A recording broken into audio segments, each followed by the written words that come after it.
Bonjour. Certains lecteurs sont heurtés par la présence dans notre Sainte Bible d'un poème sensuel d'amour, le Cantique des Cantiques. Pourtant, Dieu ne condamne pas le sentiment amoureux ni la sexualité, puisqu'il les a établis dès la fondation du monde et le jardin d'Éden, et, comme le reste de la création, cela a été bon. Laissons-nous donc transporter dans le premier chapitre de ce poème afin d'y découvrir la plus belle des relations d'amour. Cantique des Cantiques de Salomon.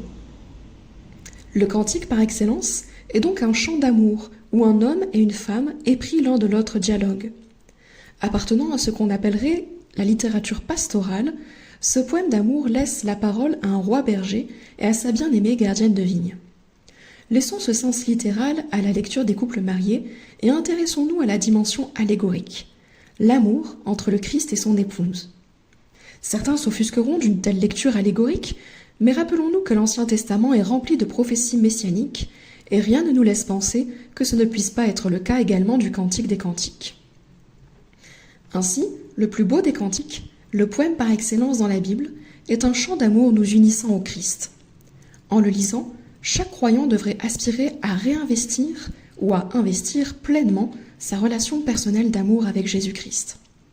Depuis combien de temps, mon frère, ma sœur, n'as-tu pas pris un temps de qualité pour cette relation d'amour ?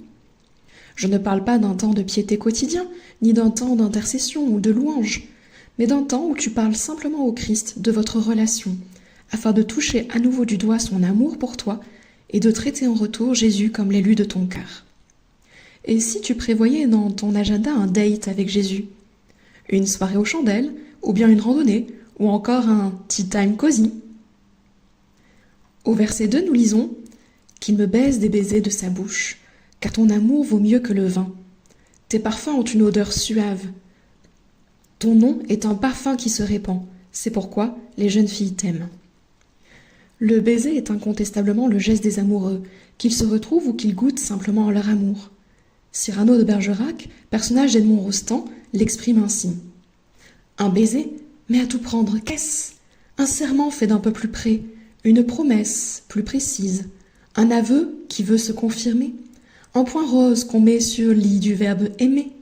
C'est un instant qui prend la bouche pour oreille, un instant d'infini qui fait un bruit d'abeille, une communion ayant un goût de fleurs, une façon d'un peu se respirer le cœur et d'un peu se goûter, au bord des lèvres, l'âme.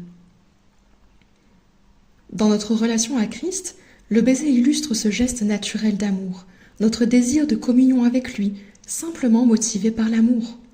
Avons-nous régulièrement cet élan d'amour simple envers notre Jésus ? Nous avons lu « Car ton amour vaut mieux que le vin ».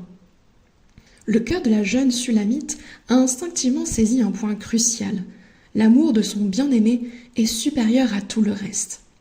Dans la Bible, le vin symbolise souvent les joies humaines, toutes les joies que nous pouvons éprouver dans notre vie. Notre cœur a-t-il lui aussi compris qu'il peut trouver dans l'amour du Christ une joie que rien ne saurait dépasser ? Nous avons lu également « Tes parfums ont une odeur suave ». Dans le quotidien, les odeurs inspirent nos réactions comme le dégoût ou l'attirance, ou même notre prédisposition à l'égard d'une personne que l'on rencontre. Nos sentiments et notre attachement se lient souvent aux odeurs. Le parfum d'une maison ou d'un endroit apprécié, de notre mère, de la personne dont on est amoureux. L'évocation du Christ nous laisse-t-elle indifférents, animés seulement d'un sentiment religieux, ou nous interpelle-t-elle comme le parfum d'une personne aimée par-dessus tout ? Pour celui qui aime le Seigneur, sa présence est embaumée d'un parfum suave, d'une douceur délicieuse. On a lu également « Ton nom est un parfum qui se répand ». Ce passage nous invite à prononcer le nom du Seigneur avec amour. Mon Jésus, mon bien-aimé, comme si l'on voulait s'imprégner de lui en invoquant son nom. Cyrano de Bergerac, encore une fois, souligne ce que le nom de l'être chéri provoque. Ton nom est dans mon cœur comme un grelot. À chaque mouvement de notre être, le grelot s'agite et le nom de Jésus sonne en nous. Reprenons notre lecture au verset 4. « Entraîne-moi après toi, nous courons. Le roi m'introduit dans ses appartements. Nous nous égaierons, nous nous réjouirons à cause de toi, nous célébrerons ton amour plus que le vin. C'est avec raison que l'on t'aime. Comme une femme court en tenant la main de l'homme qu'elle aime dans une folle escapade amoureuse, ainsi nous aspirons à courir avec notre Jésus. Où qu'il veuille nous mener, nous le suivons avec joie et empressement, car il tient notre main. Nous avons dit, le roi m'introduit dans ses appartements.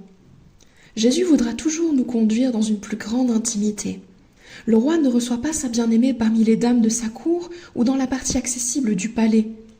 Il l'emmène dans ses appartements, dans sa chambre, pas dans le lieu public, mais dans le lieu de l'intimité. Et nous, que désirons-nous ? Nous contenterons-nous d'un service religieux public, d'une discipline routinière, d'une piété visible ? Ou chercherons-nous à rencontrer Jésus dans l'intimité, dans le cœur à cœur d'une simple relation d'amour ? Pas besoin de longues prières, pas besoin d'une louange rythmée, pas besoin d'un esprit tout concentré dans l'adoration, juste un cœur à cœur, un moment où l'on se préoccupe de notre relation d'amour et du cœur de Jésus. Nous nous égaierons, nous nous réjouirons à cause de toi, nous célébrerons ton amour plus que le vin, c'est avec raison que l'on t'aime. Le passage du « je » au « nous » témoigne de cette démultiplication de relations d'amour avec Jésus. Chacun reçoit l'amour du Christ comme une amoureuse, mais en même temps, quelle joie de partager ensemble les expériences de cet amour. C'est là qu'on trouve le cœur de l'Église. Continuons notre lecture au verset 5. « Je suis noire, mais je suis belle, fille de Jérusalem, comme les tentes de Kédar, comme les pavillons de Salomon. Ne prenez pas garde à mon teint noir, c'est le soleil qui m'a brûlée. Les fils de ma mère se sont irrités contre moi, ils m'ont faite gardienne des vignes. Ma vigne à moi, je ne l'ai pas gardée. » L'apparence de la jeune Sulamite était marquée par la dureté de sa vie passée, sans doute même par les injustices subies. Qu'il est bon de savoir que le Seigneur nous aime, peu importe notre passé. Nos anciennes blessures, injustices subies et nos cicatrices de vie contribuent à notre beauté aux yeux du Seigneur. Plus que de nous accepter, il nous aime dans ce que nous sommes, y compris avec nos expériences de vie pénibles. Poursuivons notre lecture au verset 7. « Dis-moi, ô toi que mon cœur aime, où tu fais paître tes brebis, où tu les fais reposer à midi, car pourquoi serais-je comme une égarée près des troupeaux de tes compagnons ? Si tu ne le sais pas, ô la plus belle des femmes, sors sur les traces des brebis et fais paître tes chevreaux près des demeures des bergers. » Notre recherche du Seigneur l'honore. Dieu nous laisse le chercher tout en se tenant près de nous, afin que nous le trouvions toujours. Sans doute aussi veut-il que nous rencontrions et que nous connaissions ses compagnons. Poursuivons notre lecture encore au verset 9. « À ma jument qu'on attelle au char de Pharaon, je te compare, ô mon ami. Tes joues sont belles au milieu des colliers, ton cou est beau au milieu des rangées de perles. Nous te ferons des colliers d'or avec des points d'argent. » On sait par 1 Roi 10 et 2 Chroniques 1 que le roi Salomon, auteur du Cantique des Cantiques, s'était composé une armée nombreuse de cavaliers et de chars issus d'Égypte, vraisemblablement les meilleurs équipements militaires de l'époque.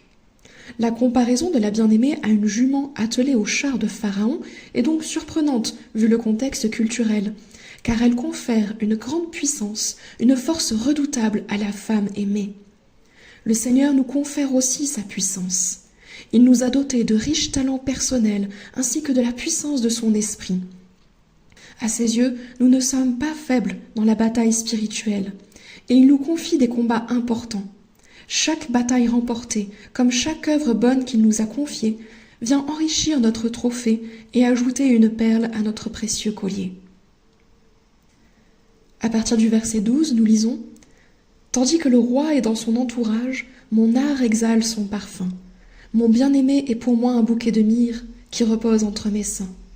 Mon bien-aimé est pour moi une grappe de Troène, des vignes d'En-Gedi. » On a l'impression que le parfum du roi aimé est devenu celui de sa bien-aimée à force de s'en être imprégné, comme après l'avoir longuement serré dans ses bras.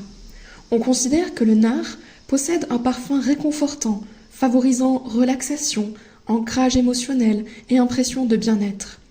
Combien il est bon pour nous de serrer dans notre cœur le Seigneur au point de garder le parfum de sa présence sur nous et de le diffuser. Mon bien-aimé est pour moi un bouquet de myrrhe qui repose entre mes seins. Mon bien-aimé est pour moi une grappe de Troène, des vignes d'En-Gedi. Dans ce poème d'amour, ce passage est particulièrement sensuel, mais il est aussi puissant spirituellement.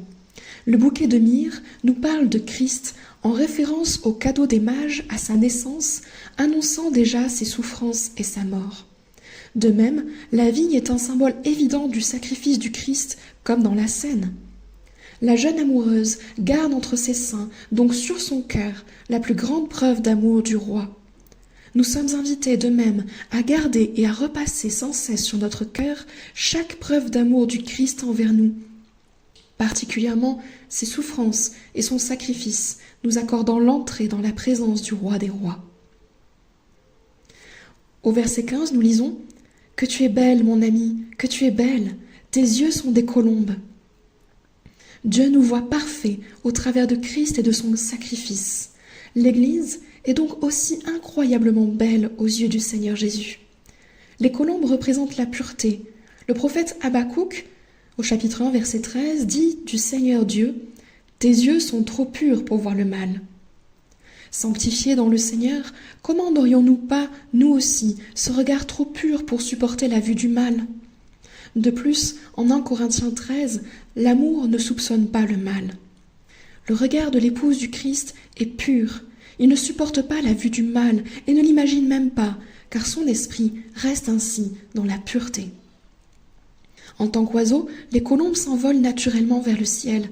De même, en raison de notre amour pour le Christ, nos regards ne restent pas tournés vers les choses terrestres, mais se lèvent vers lui pour le voir, le sonder, mieux le connaître, se plonger dans son regard.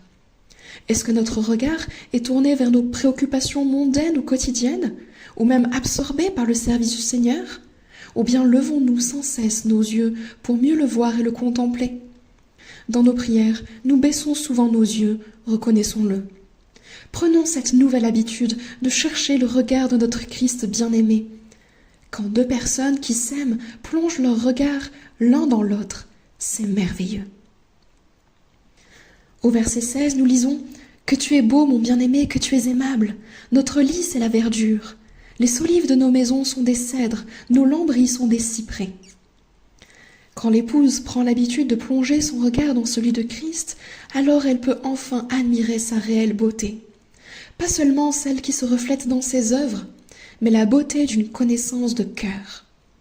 Alors, nous cherchons avec le Seigneur l'intimité la plus forte, symbolisée par le lit et la maison commune. Cette intimité est féconde comme la verdure et comme les arbres. Cette intimité est un refuge quotidien, comme la maison qui emprunte ici les bois odoriférants du temple de Jérusalem. Lorsque l'amour du Christ nous possède, sa présence est notre demeure, son doux et envoûtant parfum devient le nôtre. Voici la plus belle des histoires d'amour. À bientôt, au revoir.